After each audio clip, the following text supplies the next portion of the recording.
Usai ditetapkan sebagai tersangka kasus tudingan ijazah palsu Jokowi, pakar telematika Roy Suryo mengaku menghormati penetapan tersangka ini. Menurut Roy, status tersangka ini hanyalah proses awal dari rangkaian hukum yang akan dia jalani. Saya tetap menghormati penetapan tersebut. Tapi sebaiknya semua masyarakat juga menunggu dengan sabar prosesnya. Karena kalau saya tidak salah dengar tadi memang tidak ada perintah langsung untuk dilakukan penahanan. Ya, jadi ini clear banget ya, loud and clear. Jadi kalau tiba-tiba ada orang yang aneh-aneh atau orang yang mendesak-desak, itu tentu saja sudah merupakan hal yang justru melanggar hukum. Dan poin yang paling penting apa? Status TSK itu masih harus kita hormati dan sikap saya apa? Senyum saja. TSK itu adalah salah satu proses. Ya, masih nanti ada status menjadi misalnya lanjut itu baru menjadi terdakwa. Baru lanjut lagi menjadi terpidana. Di Indonesia ada orang dengan status terpidana saja inkrah. Sudah 6 tahun tuh inkrahnya ya, Pak. Masih bisa bebas melenggang dan menghina hukum di Indonesia. Ya. Jadi artinya adalah tolong aparat hukum juga fair dan adil dalam hal ini. Jadi sekali lagi sikap saya apa? Saya senyum, saya menyerahkan ke kuasa hukum, saya tetap mengajak untuk semua yang ke-7 orang lain, ke-8 orang untuk tetap tegar.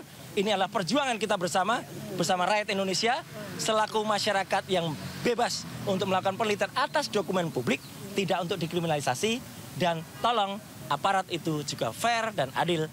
Ketua Dewan Pembina sekaligus Ketua Umum Partai Gerindra, Prabowo Subianto menegaskan kepada seluruh kader Partai Gerindra agar senantiasa selalu berbuat yang terbaik untuk bangsa dan negara sebelum ajal menjemput mereka. Hal itu disampaikan Prabowo dalam acara taklimat Ketua Dewan Partai Gerindra bertajuk Kompak Bergerak Berdampak yang dihelat di Padepokan Garuda Yaksa, Hambalang, Bogor, Jawa Barat pada Sabtu siang. Dalam taklimatnya, Prabowo mengimbau kepada semua kader Partai Gerindra yang kini telah menjabat di level eksekutif hingga gubernur dan bupati agar tidak takut berbuat yang baik dan juga terbaik untuk bangsa dan juga negara. Menurutnya lebih baik berbuat yang terbaik untuk bangsa dan negara Indonesia yang sejahtera hingga dikenang karena keberhasilan atas program-program kebijakan pemerintah yang berdampak kepada rakyat. Ini warisan Bung Syahrir, saya yakin kita nggak usah takut. Lebih baik kita berbuat yang terbaik. Gajah meninggalkan gading. Harimau meninggalkan belang. Manusia mati meninggalkan nama. Lebih baik kita dikenang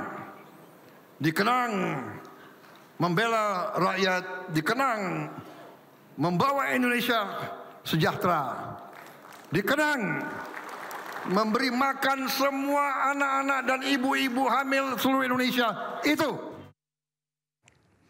Menteri Koordinator Bidang Pemberdayaan Masyarakat sekaligus Ketua Umum Partai Kebangkitan Bangsa Abdul Muhammad Iskandar resmi menutup Musabaqah Qiratul Kutub Nasional atau MQKN 2025. Caimin mengapresiasi penyelenggaraan Musabaqah Qiratul Kutub Nasional atau MQKN 2025 yang digawangi Forum Percepatan Transformasi Pesantren yang diikuti peserta dari berbagai daerah mampu melahirkan calon ulama baru dan intelektual baru.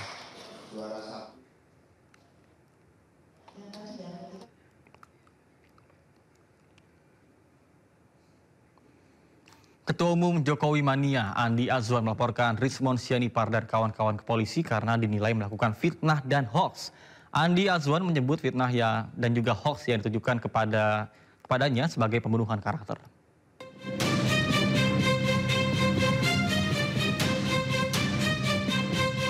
Buntut penyebaran fitnah dan hoaks, Ketua Umum Jokowi Mania Andi Azwan mengambil langkah hukum dengan melaporkan Rizmon Sianipar, Michael B. Sinaga, dan Janes Siahaan ke Polres Jakarta Selatan.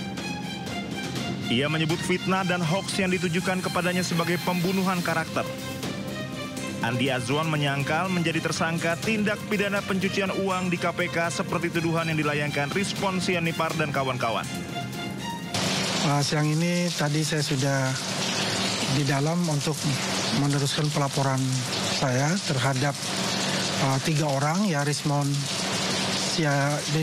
Rizmon Sianipar, kemudian Michael B. Sinaga, dan juga Janes Yahan terhadap tuduhan mereka kepada saya sebagai tersangka TPPU kasus dari Immanuel Ebenezer, ex-Wamenaker, dan juga ada satu lagi tuduhan itu mengenai PKI kepada saya itu.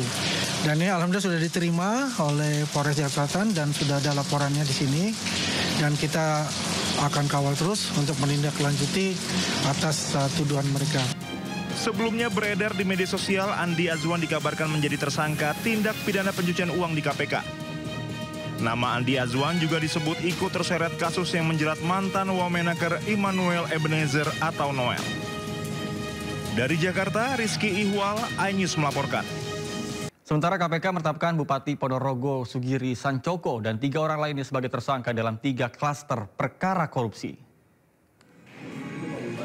KPK menetapkan Bupati Ponorogo periode 2021-2030 Sugiri Sancoko sebagai tersangka dalam kasus suap pengurusan jabatan, suap pengerjaan di RSUD Ponorogo dan penerimaan gratifikasi di lingkungan pemerintah Ponorogo.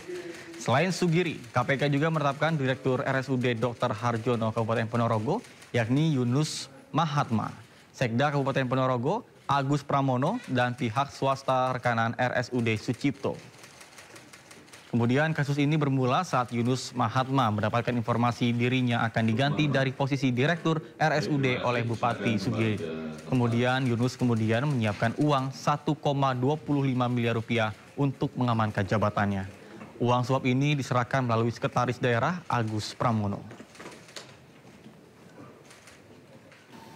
Pada bulan Februari 2025 dilakukan penyerahan uang pertama dari YWM kepada SUG melalui ajudannya sejumlah 400 juta rupiah. Kemudian pada periode April sampai dengan Agustus 2025, YWM juga melakukan penyerahan uang kepada AGP senilai 325 juta.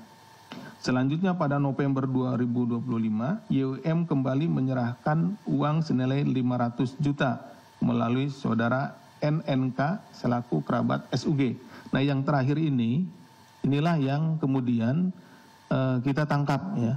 Jadi saat proses penyerahannya yang 500 juta pada awal November atau beberapa hari yang lalu, itu yang kita lakukan penangkapan. Sehingga total uang yang telah diberikan YWM dalam 3 kali penyerahan uang tersebut mencapai 1,25 miliar dengan rincian untuk SUG sebesar 900 juta dan AGP sebesar 325 juta rupiah.